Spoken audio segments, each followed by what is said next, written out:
حضرت عثمان غنی رضی اللہ تعالیٰ عنہ حضرت عبداللہ ابن مسعود کے گھر آئے. یہ اس وقت آئے جب حضرت عبداللہ ابن مسعود سخت بیمار تھے اور موت و حیات کی کشمکش میں تھے. تو انہوں نے ان کا حال پوچھا. جب واپس پلٹنے لگے تو اشرفیوں کی 2 تھیلیاں حضرت عثمان غنی نے حضرت عبداللہ ابن مسعود کو دی. تو حضرت عثمان کو تھیلیاں دیتے ہوئے دیکھ کر کے حضرت عبداللہ ابن مسعود صحابی رضی اللہ تعالیٰ عنہ نے کہا یہ کیا ہے؟ کہا یہ جو ہے ضروریات پوری کر لینا. تو آپ نے کہا کہ میں تو جا رہا ہوں, میری تو ضروریات ختم ہو رہی. تو کہا حضرت آپ کی بیٹیاں تو ہیں, بیٹا تو ہے نہیں, تو یہ آپ کے بعد آپ کی بیٹیوں کے کام آ جائیں گے. تو حضرت عبداللہ ابن مسعود کا یقین دیکھیے, فرمانے لگے کہ یہ کسی اور کو دے دو, میری بیٹیوں کو ضرورت نہیں رہے گی, اس لیے کہ میری بیٹیاں اتنی دیر تک سوتی نہیں ہیں جتنی دیر تک سورہ واقعہ نہیں پڑھ لیتے. اور میرے رسول نے وعدہ کیا ہے, اور یہ بات میں نے اپنے کانوں سے سنی ہے, کہ سورہ واقعہ جو ہے وہ فقر کو دور کرتی ہے, اور میری بیٹیاں سورہ واقعہ کی عامل ہیں.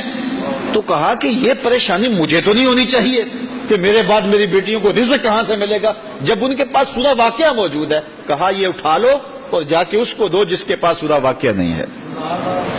تو روز سورہ واقعہ پڑھو, روز سورہ واقعہ پڑھو, تو دیکھنا رزق کے دروازے کیسے کھلتے ہیں.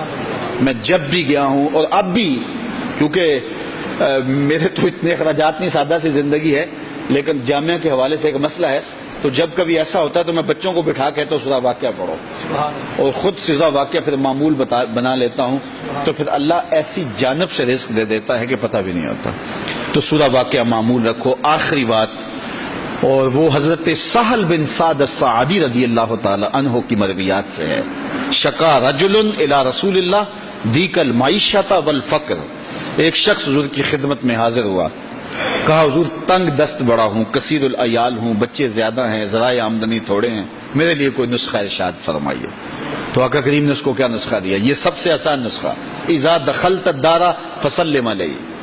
جب گھر جائے تو گھر والوں کو السلام علیکم کہا کرو.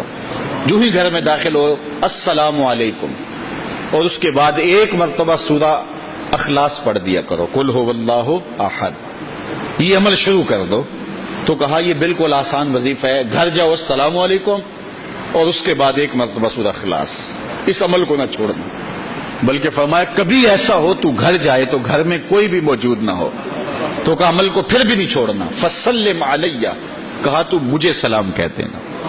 وہ اپنے نام لیواؤں کو تنہا چھوڑتے کب ہیں, جہاں ہم دم نہ ہو کوئی وہاں سرکار ہوتے. کہا کہ جب کوئی نہ ہو گھر میں تو کہا عمل نہیں چھوڑنا, پھر مجھے سلام کہنا, اور پھر ایک مرتبہ سورہ اخلاص پڑھ دینا. وہ صحابی کہتے ہیں میں نے عمل شروع کر دیا, گھر جاتا السلام علیکم, گھر والے بھی خوش, اور اس کے بعد سورہ اخلاص بیٹھنے سے پہلے پڑھ لیتا. اور اگر گھر میں کوئی نہ ہوتا پھر تو مجھے چاہ چڑھ جاتے, پھر میں یا نبی سلام علیکہ پڑھتا, پھر حضور کی بارگاہ میں سلام پیش کرتا. اور ملا قاری نے اس پہ گفتگو کی ہے مرقات شرح مشقات کے اندر, کہ آخر حضور کو سلام کیوں کہنا ہے. انہوں نے جو لفظ کہے ہیں لفظ سنیے. وہ کہتے ہیں لِأَنَّا رُوحَهُ عَلَيْهِ السلام موجود فی بیوت المسلمین, اس لیے کہ آقا کی روح مومنوں کے گھروں کے اندر فیض بانٹ رہی ہوتی. تو کہا پھر مجھے سلام کہہ دینا. وہ کہتے ہیں میں جاتا اور حضور کو سلام کہہ دیتا, اور اس کے بعد سورہ اخلاص پڑھ دیتا. پھر ہوا کیا, اللہ اکبر. ہمارے استاد کہتے تھے اگر کسی کے اندر حسد ہوگا تو وہ یہ عمل نہیں کر سکتا, حسد نہیں ہے تو وہ عمل شروع آج ہی کر دے. وہ کہتے ہیں حتی افاد اللہ جیرانہ, اس عمل کی برکت سے میں نے تو امیر ہونا ہی ہونا تھا, میرے ہمسائے بھی امیر ہو گئے.